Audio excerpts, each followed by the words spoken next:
So, you're an indie game developer, and you've been working on your game for 2 years. The mechanics are fun, graphics phenomenal, but uh-oh, you forgot about sound. And now you're tired, and you need to find a fast, intuitive audio library to complete your game. You don't want just any old library, though. You want an engine that adds juice to the experience, one that responds directly to your player's actions, something that bolsters the atmosphere that you've worked so hard to foster. After a thoughtful shower, you realize that you also want to make your own music, and you want that process to be painless. In short, you want both a digital audio workstation and a dynamic music engine that can immerse your player in the game. Well, look no further. My name is Charles Lochner, and this is the first version of Dynosynth, a cross-platform music composition tool that I have programmed and tailored specifically for indie game development. In this video, I will be showcasing the features of Dynosynth, and I will be using this app to compose a simple piece of music for your enjoyment.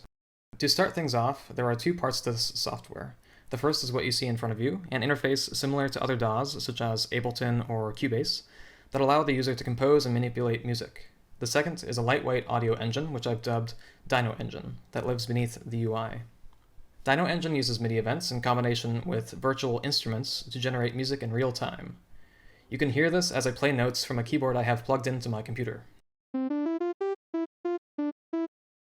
As I press notes, MIDI events are generated from my keyboard. These events are streamed to the engine, and the engine in turn generates sound. Dyno Engine can be included as a library, which gives access to the controls you see here in the UI. Additionally, the game's sound can be dynamically modified in reaction to the player's actions. If, for example, you're programming a 2D game with a character walking down a corridor towards a big bad boss, you may want to gradually change the music to become more dramatic. To do this, you would simply load up a MIDI file along with a few instruments from Dynosynth, then gradually replace your COM instrument with a more intense one. Using Dynosynth and its engine, there are a couple other actions you could take during gameplay, such as adding filters and effects, changing an instrument's timbre, modifying the tempo, or even constructing the song from scratch in real time. With all that explained, let's take a tour of the app. The first thing you're going to notice are two graphs on the top. The graph on the left shows the generated samples coming from the engine, and the graph on the right shows the frequency distribution of that sound. I've put them here to give some visual feedback to the user. Below this, you'll notice that there are two tabs. The first tab, Composition, is where you'll compose the music. Here you can create MIDI and audio tracks and apply effects on top of them. This piano roll is the only MIDI track we currently have. You can draw in notes by clicking and dragging, similar to other DAWs, although here the user interaction is a little bit different. In order to create a note, you can right-click and drag across the screen. As you can see, there are two discrete MIDI events, one for the note's attack and one for its release. Dragging the beginning of the note allows you to modify its position and pitch, while dragging the end allows you to change the note's length. You can see that as I move these points around, they quickly snap to the vertical lines on the interface that represent the subdivisions between the beats. You can adjust these subdivisions with the slider here. In other DAWs, there is a drop-down menu with quarter, eighth, and 16th note subdivisions. As a game developer, I find a drop-down menu a little bit cumbersome when writing music, since it takes a long time to click through the menus. I would rather just have a slider. Now, clicking and dragging is one way to create music, but as with other DAWs, you may also use your computer keyboard or other attached MIDI devices to create notes. To do this, we press record on this top row to enable recording, and then press the small record button here to record onto this specific track. Hitting space or pressing play starts the recording process.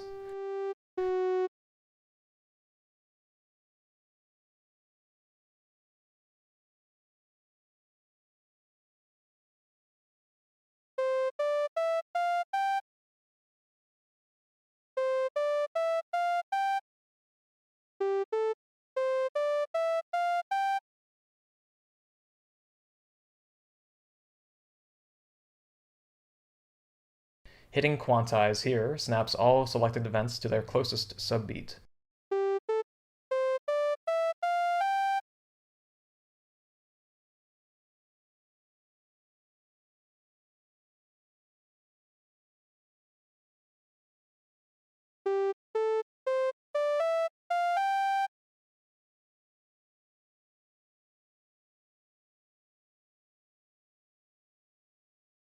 You can even move notes around with arrow keys.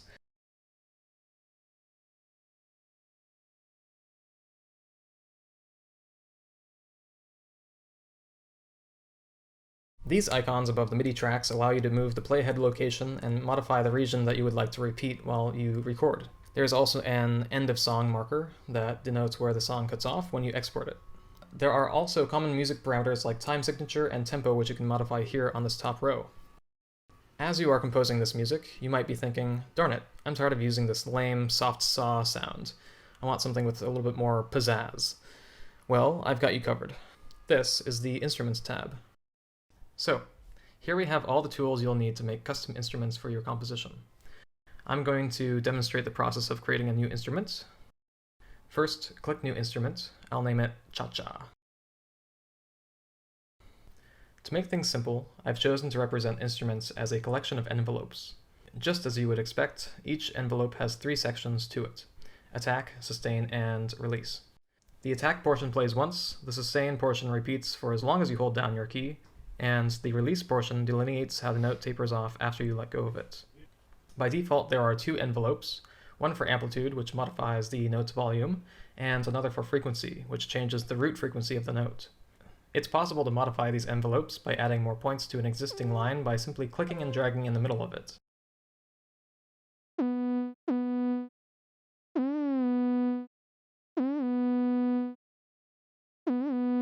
You can remove points by dragging them into each other. This UX design makes it simple to manipulate the sound of your instrument with just a few clicks of the mouse.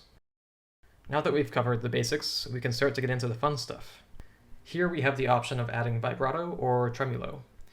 These effects have 2 variables each, gain and rate. Let's see what they can do for us.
This next section spells out the core of Dynosynth, so I'm going to go into a bit of detail here about how the engine generates sound.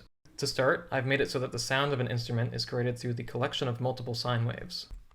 This means that we have a base frequency plus a couple additional harmonics. There are a couple perks to this. For one, generating sound becomes super efficient, and since the music will be generated on the fly, efficiency is paramount. Second, any complicated audio effects become easy to produce. No longer do we need a Fourier transform for low-pass and high-pass filters. You can now simply modify the magnitude of the harmonics straight up. Let me show you that right now by just clicking and dragging the power of each harmonic. As I do this, you can hear how the timbre of the note changes.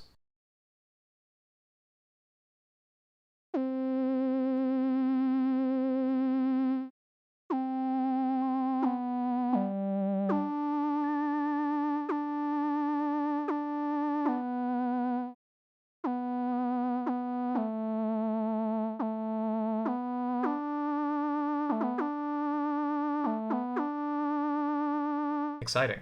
In many synths, there are a couple standard waveforms that musicians like to use. Here we have our most basic sine wave. As I run through these presets, pay attention to each wave's harmonic signature. You may start to observe a few things. Here is a square wave.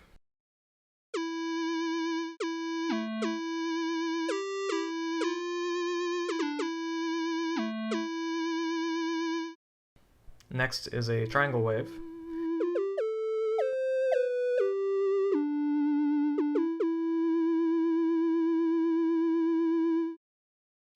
And next we have a saw wave.